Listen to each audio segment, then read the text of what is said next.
Thank you, Jane. Please join me in thanking all three speakers in this wonderful session, Jane O'Sullivan, Will Stepp and Nicole Chalmer.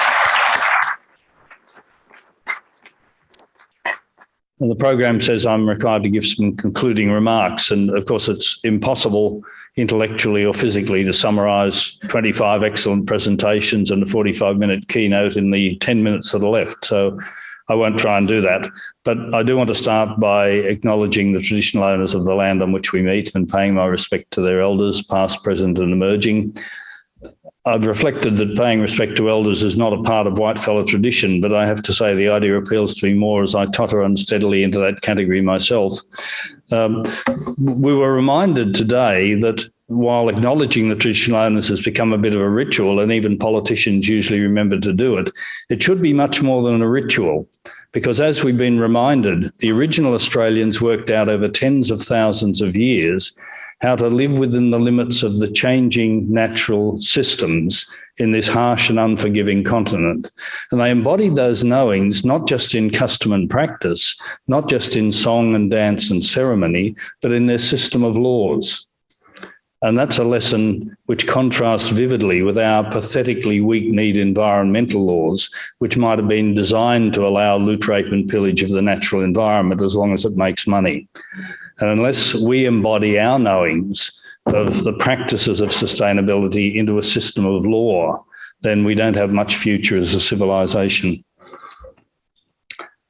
I spent a year running a little Commonwealth agency called the Commission for the Future, back when we had Barry Jones as Science Minister, and there was this funny idea that we might have a better future if we thought about it rather than trusting the magic of the market. And its motto was, the future is not somewhere we're going, it's something we're creating. The fundamental point, we often ask experts to tell us what the future will be, but it's difficult to make forecasts, especially about the future, because at any given time, there are many possible futures, and which one materialises will be the product of our decisions and actions as individuals, as members of households, as members of communities, as members of institutions. So we shouldn't be asking the experts to tell us what the future will be like.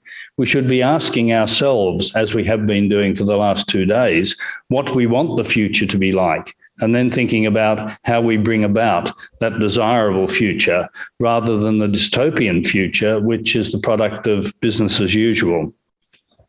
Will Steffen reminded us, and the world scientist's second warning to humanity in 2017 warned us that with the exception of stabilising the stratospheric ozone layer, all of the world's significant environmental problems are getting worse. We've lost 100 million hectares of forest in the last 25 years. Freshwater per capita is down 25%. Number of ocean dead zones has more or less doubled. Greenhouse gas emissions have more or less doubled. Climate change is accelerating. Perhaps most alarmingly, vertebrate species abundance in 1992, at the time of the world scientist's first warning, was 60% of the 1970 level. Today it is 40% of the 1970 level and heading south at a rate of knots. So as Will reminded us, we're in the middle of the 6th major extinction event, and we are responsible for that. Jorgen Randers, who was one of the co-authors of the first report to the Club of Rome, The Limits to Growth, of which Ian Dunlop reminded us, is a co-author of a new report to the Club of Rome, Transforming for Sustainability. And it argues that for civilization to survive, we need not just minor changes, not a touch on the tiller, we need transformative change. Because on the current trajectory, by 2030, we will have only met 10 of the 17 Sustainable Development Goals, but we will have transgressed 8 of the 9 planetary system boundaries. So we will already be well outside the safe operating space, with a significant majority of the world population still living in conditions little better than the 13th century. And that's clearly not socially sustainable.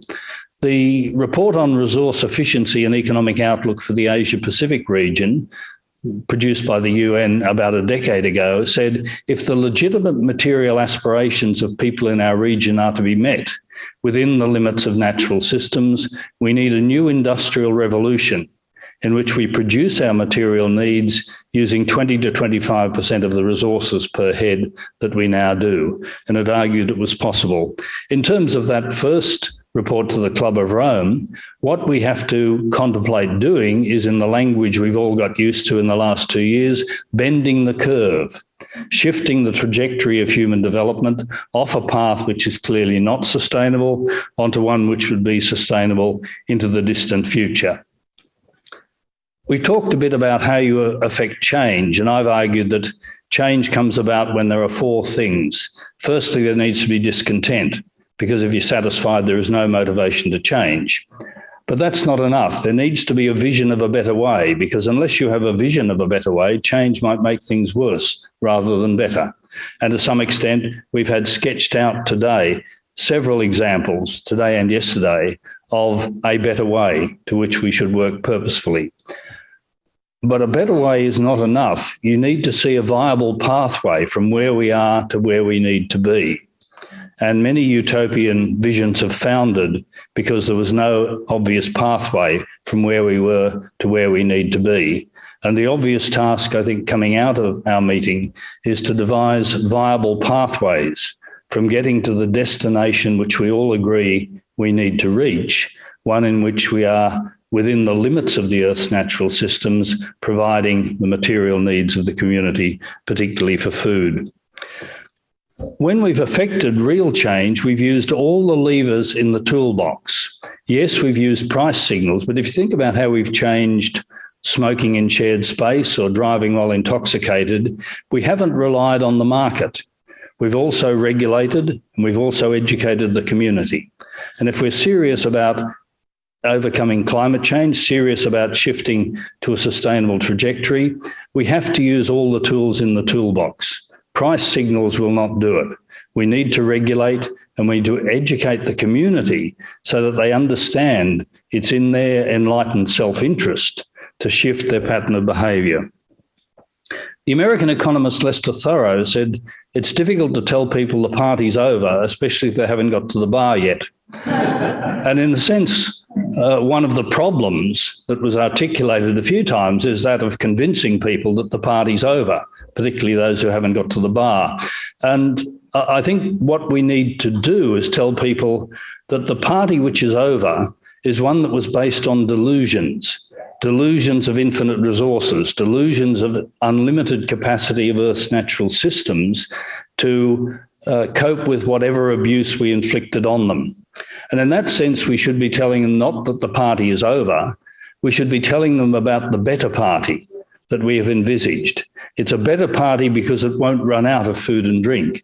It's a better party because the neighbours won't be peering enviously through the windows or throwing rocks on the roof because they will be invited in. It's a better party because it won't leave us with a nasty hangover of degraded landscapes and intractable waste. And it's a better party because our children and our grandchildren will be able to enjoy it when we are no longer here. And they will welcome the fact that we bequeath to them a good inheritance rather than a bad one.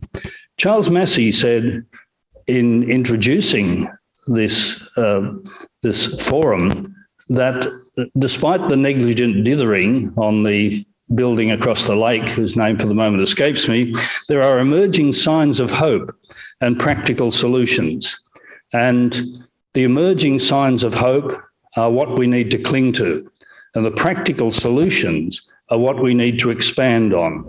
The only ground for cautious optimism is to recognise that human systems are profoundly non-linear and can change very rapidly from one stable state to another. And historically, change has come about when enough people have wanted change badly enough and have worked purposefully for it. I remember being in France and seeing a postcard that said, with Gallic hubris, "Nous ferons changer le monde." We are going to change the world. And underneath in small print, it said words in French which translate, if it's not you who will begin to change the world, my little one, who will it be? Who will it be? It's a reminder that we need to be the change that we want to see in the world. If we want change, we have to work purposefully for it, and we have to demonstrate that change to others. That is what we were reminded yesterday, is what Thomas Berry called the great work, the great challenge for our generation, because we are really the last generation who can bend the curve, the last generation who can save civilization by getting us back onto a sustainable path. In that sense, shaping a sustainable future is our obligation to the first Australians who nurtured this land for tens of thousands of years. It is our obligation to the future generations for whom we hold it in trust. And it's our obligation to all the other species that we share this continent with. So I urge you in leaving this wonderful conference, and I want to pay tribute to the organisers, not just for assembling a wonderful group of speakers, but also for an organisational structure that gave us plenty of time to interact informally and nurture friendships and learn from each other. So I urge you in leaving, building on what we've learnt in the last 2 days, to fan those embers of hope, to build on the practical solutions, to go forth resolute and determined to bend the curve. Thank you very much.